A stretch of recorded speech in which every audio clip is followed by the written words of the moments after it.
Shalom,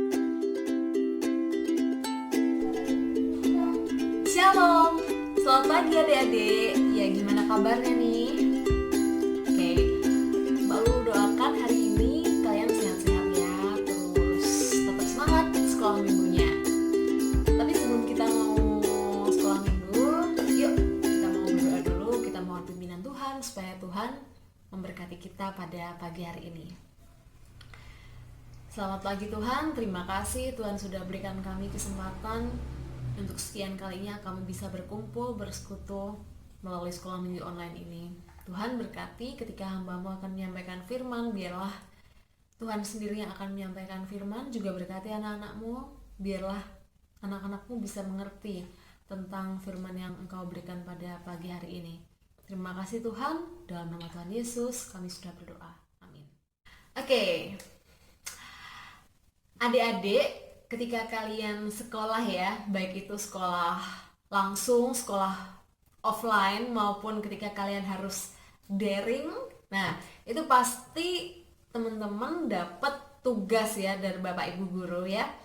Ada yang gampang banget, ada juga yang sedang, karena memang ada yang gampang, tapi ada juga yang sulit. Tapi ada juga tipe soal yang sulit sekali, ya? Iya apa ya? Nah, kalau misal dihadapkan pada 3 macam soal nih, mudah, sedang, dan sulit. Nah, mana dulu ayo yang kalian pilih buat kerjakan? Ayo, mana dulu? Mudah, sedang, atau sulit? Ya. Kalau mungkin kebanyakan dari kalian jawabnya enak kerjain yang gampang dulu ya, biar cepat selesai. Bisa juga memang kalian lebih nyaman mengerjakan soal yang mudah, yang susah nanti aja, nanti yang sulit belakangan aja ya. Nah, tapi ternyata Tuhan itu juga memakai tugas-tugas yang sulit loh buat kita. Kok sulit? Iya, dalam firman Tuhan dalam Filipi pasal 4 ayat 13 itu dikatakan bahwa segala perkara dapat kutanggung di dalam Dia yang memberikan kekuatan kepadaku.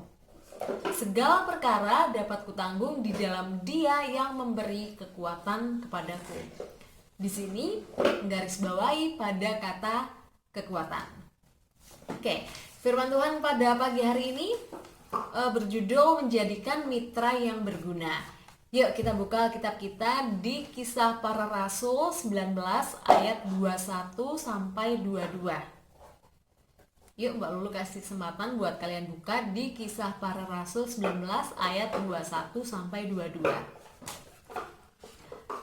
Kemudian dilanjutkan dalam Roma pasal 16 ayat 23. Roma 16 ayat 23 dan 2 Timotius 4 ayat 20. Oke, silakan kalian baca dulu. Nanti kalau udah bisa nonton video ini lagi.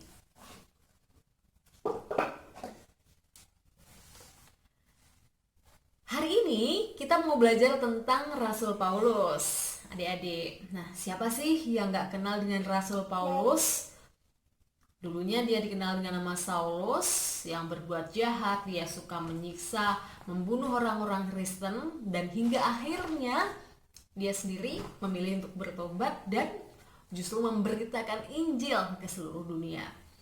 Nah, berkat panggilannya ini dia selalu rindu untuk berbuat baik. Berbuat baik kepada siapa saja, berbuat baik kepada siapa aja, semua orang. Dan itu untuk memberitakan firman Allah. Dan karena ketulusannya, karena semangat yang luar biasa untuk mengabarkan Injil, Tuhan pun itu menolong Paulus dengan memberikan penolong untuk mengabarkan Injil. Jadi di sini Paulus nggak sendirian adik-adik, tapi ada penolong yang sudah Tuhan janjikan. Dan itu Tuhan sediakan untuk menolong Paulus memberitakan Injil di banyak tempat. Nah, pada suatu hari ini Paulus berencana untuk menyebarkan Injil di daerah yang namanya Yerusalem. Di kawasan ini itu terkenal sebagai daerah yang miskin, terpinggirkan, sulit sekali untuk mendapatkan pekerjaan, bahkan juga terabaikan, terasingkan. Karena di sini negara ini mendapatkan pertentangan dari orang-orang Yahudi. Nah, melihat kondisi ini, Paulus pun memiliki satu kerinduan untuk mengunjungi mereka, menolong mereka, memberikan bantuan. Dan dalam hal ini memberikan bantuan itu Paulus gak bisa sendirian, dia harus menggandeng banyak orang, mengajak orang banyak supaya mau, ayo sama-sama bergotong royong membantu. Nah, tapi kalau misalnya dari tempat Paulus ini menuju ke Yerusalem, itu Paulus harus melewati daerah yang namanya Makedonia.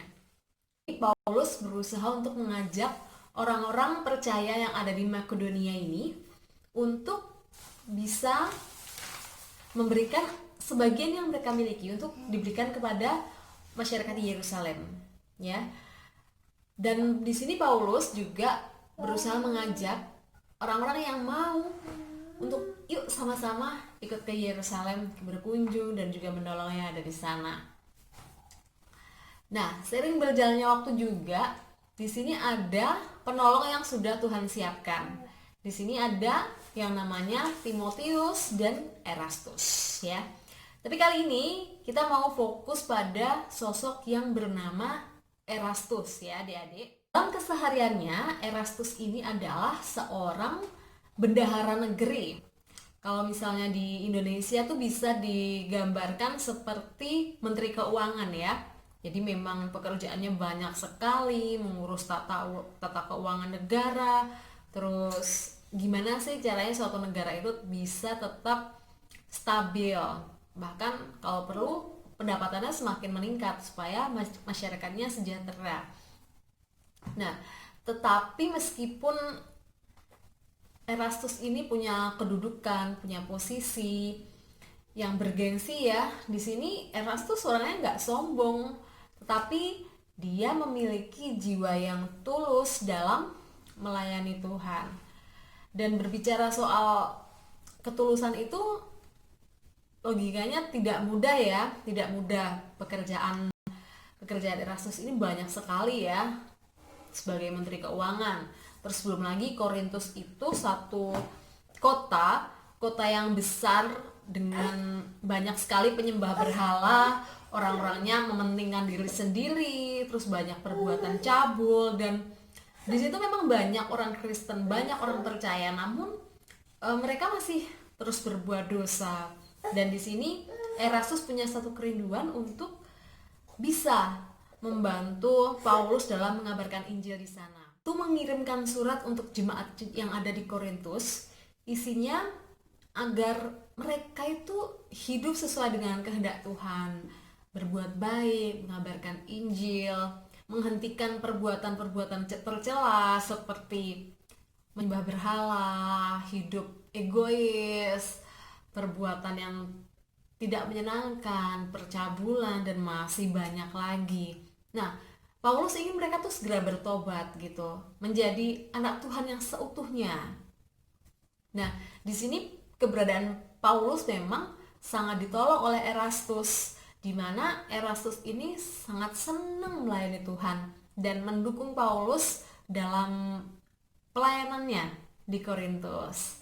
Menjadi bendahara suatu negara, dia nggak sombong, tapi juga dia memiliki hati sebagai seorang pelayan yang dia setia melayani Tuhan, memberikan yang terbaik buat Tuhan, dan dia nggak segan untuk turun tangan menolong Paulus dalam pelayanan terutama di gereja. Kita sebagai anak Tuhan, kita punya hati nggak sih seperti hati yang dimiliki oleh Erastus, seperti Paulus yang mau dengan rela hati melayani, tidak sombong, berusaha melayani orang lain, merendahkan diri. Tugas buat adik-adik yang pertama itu menceritakan pelayanan apa sih yang udah kalian lakukan selama ini di gereja. Yang kedua, kalian ceritakan juga pelayanan yang paling sulit apa sih yang bisa kita lakukan. Nah, dua hal ini kalian bisa sampaikan melalui cara yang kalian suka. Yang suka nulis bisa ditulis, yang suka ngomong tapi nggak suka direkam wajahnya boleh rekam suara aja, atau kalian yang suka di depan kamera atau pengen lebih percaya diri, kalian boleh kirimkan jawabannya lewat video. Oke, gampang kan? Oke, jadi intinya kalian menuliskan pelayanan yang sudah dilakukan dan pelayanan tersulit apa yang bisa dilakukan di gereja. Oke, nanti absennya dikirimkan ke WA-nya Kak Luana ya. Oke, sekarang kita mau tutup sekolah minggu pada pagi hari ini. Yuk kita sama-sama berdoa. Selamat pagi Tuhan, terima kasih Tuhan sudah memberkati kami dalam sekolah minggu pada pagi hari ini. Dan biarlah kami boleh meneladani sosok Erastus dan juga Paulus, supaya kami bisa setia, kami bisa semangat dan memiliki kerendahan hati untuk melayani Engkau ya Bapa. Mampukan kami, layakkan kami Tuhan untuk melayani Engkau dimanapun kami berada. Terima kasih Tuhan, dan nama Tuhan Yesus kami sudah berdoa. Amin. Amin. Demikian sekolah minggu kita hari ini adik-adik. Tetap semangat ya buat sekolah minggunya, buat sekolah online-nya juga, buat aktivitasnya juga. Meskipun situasi pandemi, kalian harus tetap kreatif. Kalian punya banyak hal untuk bisa dieksplor. Dan jangan lupa tetap ikuti protokol kesehatan, pakai masker, jaga jarak. Dadah, Tuhan Yesus memberkati.